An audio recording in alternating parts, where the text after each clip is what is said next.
প্রশ্ন, কোনো বস্তু বা সংস্থার উপর তাপ প্রয়োগের ফলাফলগুলি আলোচনা করো। লিখব, তাপ প্রয়োগের ফলে সংশ্লিষ্ট বস্তু বা সংস্থার মধ্যে একাধিক পরিবর্তন ঘটে। তাপ প্রয়োগের প্রত্যক্ষ ফলাফল, এটা হবে হচ্ছে তাপ প্রয়োগের প্রত্যক্ষ ফলাফল, মাঝখানে 1 নম্বর হবে না। তাপ প্রয়োগের প্রত্যক্ষ ফলাফল উষ্ণতা বৃদ্ধি।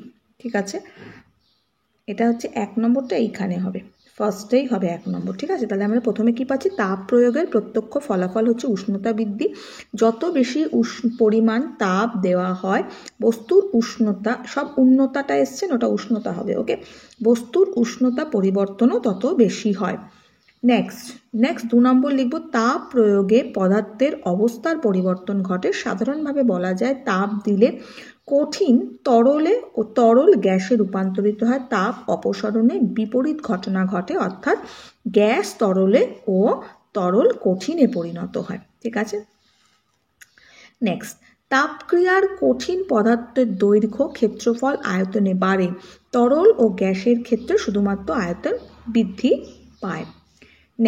নেক্সট হচ্ছে, উত্তপ্ত করলে বেশিরভাগ ধাতুর ক্ষেত্রে বৈদ্যুতিক রোধ বৃদ্ধি পায়। অর্ধ পরিবাহীর ক্ষেত্রে তা হ্রাস পায়। নেক্সট, কোনো চুম্বককে একটি বিশেষ উষ্ণতার চেয়ে বেশি উত্তপ্ত করলে তার চৌম্বক ধর্ম উল্লেখযোগ্যভাবে কমে যায়। তাহলে আমরা এখানে কিছু জিনিস জানতে পারছি যে চুম্বককে যদি বেশি উত্তপ্ত করা হয় চুম্বকের চৌম্বকত্ব নষ্ট হয়ে যায়, খারাপ হয়ে যায় বা কমে যায় বলতে পারি। তাপ প্রয়োগের প্রত্যক্ষ ফলাফলের ফলে কি হচ্ছে, মানে প্রত্যক্ষ ফল হিসেবে আমরা কি বলছি, ভাবতে পারি না উষ্ণতাটা বৃদ্ধি পাচ্ছে। যত বেশি পরিমাণ আমরা তাপটা প্রয়োগ করব বস্তুর ক্ষেত্রে, কোনো জিনিসের ক্ষেত্রে উষ্ণতাটাও তত বাড়বে। ওকে, ধরো সিম্পল একটা হাঁড়িতে তুমি খুব বেশি তাপ দিচ্ছ, তো তাপ যত দেবে হাঁড়িতে ততই গরম হবে। যত কম তাপ পড়বে হাঁড়িটা গরমও কম হবে, তাই না? তাপ বেশি পড়লে হাঁড়িটাও গরম বেশি হবে, সেটাই। ঠিক আছে, এছাড়া আমরা বলতে পারি তাপের ক্ষেত্রে কি না, তাপের ক্রিয়ায় কঠিন পদার্থের দৈর্ঘ্য, ক্ষেত্রফল আর আয়তনে বাড়ে, এটা আমরা সবসময় জানি। তা গ্যাস আর তরলের ক্ষেত্রে কি হয়, আয়তন সেটা বেড়ে যায়। নেক্সট আমরা কি বলতে পারি, নেক্সট আমরা বলতে পারি যে তাপ প্রযুক্ত হলে আলোক শক্তির সৃষ্টি হয়। কিন্তু এটাও আমরা পাবো কোনো কোনো ক্ষেত্রে কি তাপের প্রভাবে রাসায়নিক পরিবর্তনও ঘটে। তো যাই হোক, এই পয়েন্টগুলো আমরা পরে পাচ্ছি। নেক্সট কি বলেছে, তাপ প্রযুক্ত হলে আলোক শক্তির সৃষ্টি হয়, যেমন মোমবাতির দহন। নেক্সট, কোনো কোনো ক্ষেত্রে তাপের প্রভাবে রাসায়নিক পরিবর্তন ঘটে, যেমন চিনিকে উত্তপ্ত করলে কালো কার্বনে পরিণত হয়। নেক্সট, এটা হয়ে গেল, পয়েন্টগুলো দেখে নিয়েছো। শুধু এই জায়গাটা মাথায় রাখবে, যেটা প্রিন্টিং মিস্টেক এসছে সেটা আমি বলে দিলাম। 1 নম্বর আগে হবে, দিয়ে এটা পুরোটা লিখবে। নেক্সট, উষ্ণতা যেগুলো এসছে, মানে এটা হচ্ছে উষ্ণতা হবে, এগুলো সব উষ্ণতা হবে, এটাই। এই দুটো ঠিক করে নেবে, কারেক্ট করে নেবে। দেখে নিয়েছো। নেক্সট প্রশ্ন বলেছে, তাপ ও উষ্ণতা সম্পর্কিত আধুনিক ধারণাগুলি সংক্ষেপে ব্যাখ্যা করো। নেক্সট, তাপ ও উষ্ণতার মধ্যে সম্পর্কের বিবৃতি করো। নেক্সট, তাপ গ্রহণ বা বর্জন করলে কোনো পদার্থের অণুতে কি পরিবর্তন লক্ষ্য করা যাবে।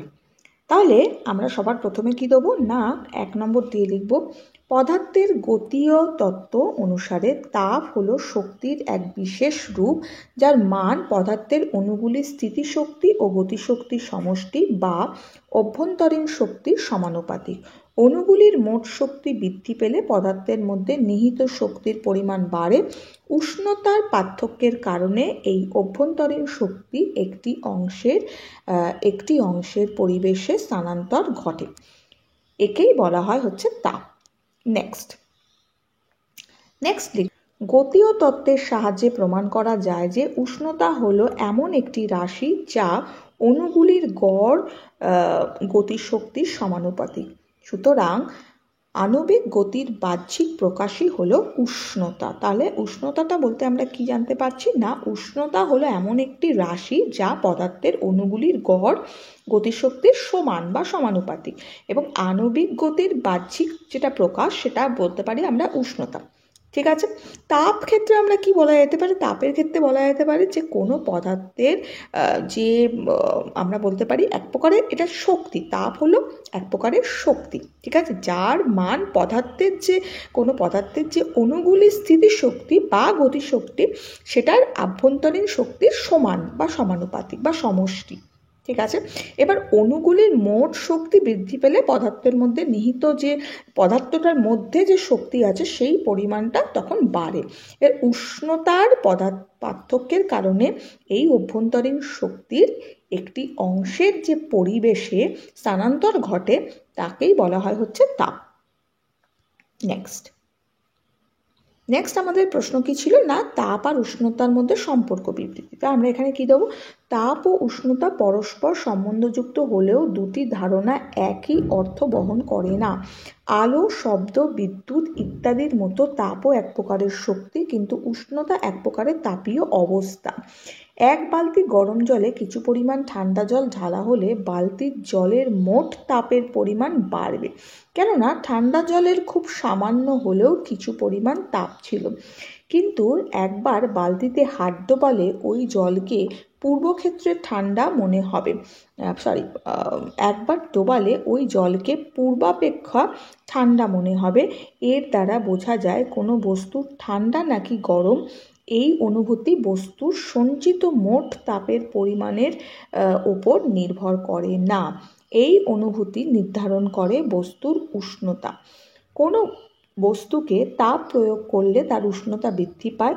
বস্তুর থেকে কিছু পরিমাণ তাপ অপসারিত হলে বস্তুটি শীতল হয়। সুতরাং তাপকে যদি কারণ বলা হয় তবে উষ্ণতাকে তাপের ফল বলা যেতে পারে। সিম্পল, আমরা গরম জল যখন ঠান্ডা জল গরম জল মেশাও, দেখবে একটা ঠান্ডা জল নর্মাল ঠান্ডাই হবে। ওকে, ওর মধ্যে একটু গরম জল যদি মেশাও, জলটা একটু নর্মাল তুমি মনে করবে, আগে যতটা ঠান্ডা ছিল ততটা তুমি ফিল করবে না, কিন্তু জলটা ঠান্ডাই থাকবে, আসলে গরম না।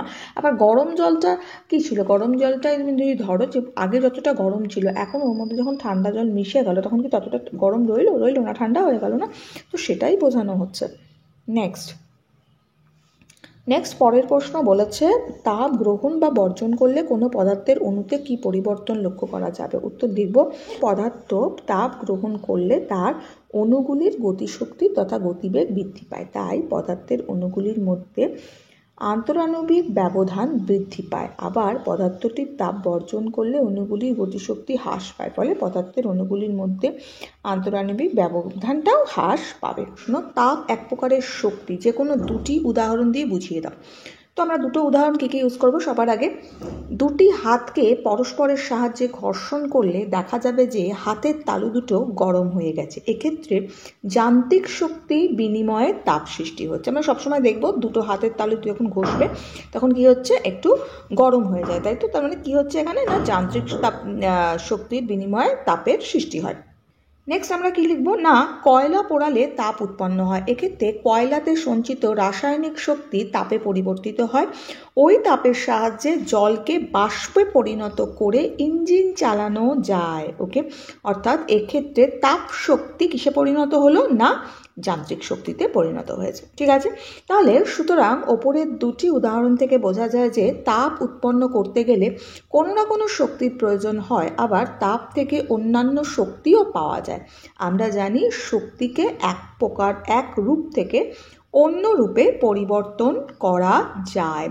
অতএব তাপকে এক প্রকার শক্তি বলা যেতে পারে, ওকে, বা বলা যায়। ঠিক আছে, নেক্সট প্রশ্ন বলেছে, তাপ আর উষ্ণতা বলতে কি বোঝো? সিজিএস পদ্ধতিতে, এফপিএস পদ্ধতিতে, এসআই পদ্ধতিতে তাপ আর উষ্ণতার এককগুলো লেখো। তাহলে তাপ বিভিন্ন প্রকারের ভেদগুলি উল্লেখ করো, তাপের বিভিন্ন প্রকারের ভেদগুলি উল্লেখ করো। তাহলে এটাও একটা প্রশ্ন। তাহলে এই একটা প্রশ্ন, এই একটা প্রশ্ন, এই একটা প্রশ্ন, তিনটে প্রশ্ন পেলাম আমরা এখানে। সবার আগে আমরা লিখবো তাপ আর উষ্ণতা বলতে কি বোঝো। তাপ আমরা কি লিখবো, তাপ হলো এক প্রকারের শক্তি, যা গ্রহণ করলে বস্তু কি হয়, না উত্তপ্ত হয়, এবং বর্জন করলে বস্তু ঠান্ডা হয়ে যায়। ওকে, নেক্সট উষ্ণতা। তাহলে কি উষ্ণতা আমরা লিখবো, উষ্ণতা হলো বস্তুর এমন একটি তাপীয় অবস্থা যা তাপ প্রবাহের অভিমুখ নিয়ন্ত্রণ করে। দ্বিতীয় কোনো বস্তুর সঙ্গে তাপীয় সংযোগ থাকলে বস্তুটির অপর বস্তুর থেকে তাপ গ্রহণ করবে না অপর বস্তুকে তাপ দেবে, তা এই ভৌত ধর্ম দ্বারাই নির্ধারিত হয়। আসলে উষ্ণতা হলো তাপের ফল। তাহলে এক কথায় আমরা কি জানি, তাপ হলো এক প্রকারের শক্তি আর উষ্ণতা হচ্ছে তার কি, না ফল। ওকে, নেক্সট প্রশ্ন বলেছিল আমাদের রাশির নামগুলো। তাহলে আমরা লিখব বিভিন্ন পদ্ধতিতে তাপ এবং উষ্ণতার এককগুলো। তাহলে রাশির নাম আমরা লিখব হচ্ছে সিজিএস পদ্ধতিতে একক হচ্ছে, এটা কি হবে, তাপ হচ্ছে ক্যালোরি। নেক্সট হচ্ছে উষ্ণতার কি হবে, সিজিএস পদ্ধতিতে উষ্ণতার হচ্ছে সেন্টিগ্রেড বা সেলসিয়াস। তাহলে সিজিএস পদ্ধতিতে তাপের হচ্ছে ক্যালোরি আর উষ্ণতার হচ্ছে সেন্টিগ্রেড বা সেলসিয়াস। এফপিএস পদ্ধতিতে কি হবে, তাপের হচ্ছে ব্রিটিশ থার্মাল একক আর উষ্ণতা হচ্ছে ফারেনহাইট। ওকে, নেক্সট এসআই পদ্ধতিতে এককে কি লিখবো না, তাপের হচ্ছে জুল আর উষ্ণতার হচ্ছে ক্যালভিন। ঠিক আছে, নেক্সট আমাদের জানতে চেয়েছিল কি, নেক্সট প্রশ্ন আমাদের এই যে তাপের বিভিন্ন প্রকারভেদগুলো উল্লেখ করার জন্য। তাহলে এক্ষেত্রে আমরা কি লিখবো, তাপ সাধারণত দু প্রকারের হয়ে থাকে, একটা হচ্ছে বোধগম্য তাপ আর একটা হচ্ছে লীন তাপ। বোধগম্য তাপটা আমরা কি লিখবো, যে তাপের প্রভাবে বস্তুর উষ্ণতা হবে, এটা উষ্ণতা হবে। ওকে, বস্তুর উষ্ণতার পরিবর্তন হয় কিন্তু অবস্থার পরিবর্তন হয় না, তাকে বোধগম্য তাপ বলে। ওকে, লীন তাপ কি, যে তাপের প্রভাবে বস্তুর উষ্ণতার পরিবর্তন হয় না কিন্তু অবস্থার পরিবর্তনটা হয়ে যায়, তাকে লীন তাপ বলে। ওকে, লীন তাপ পরীক্ষায় ম্যাক্সিমাম টাইম আসে, ভেরি ইম্পর্টেন্ট।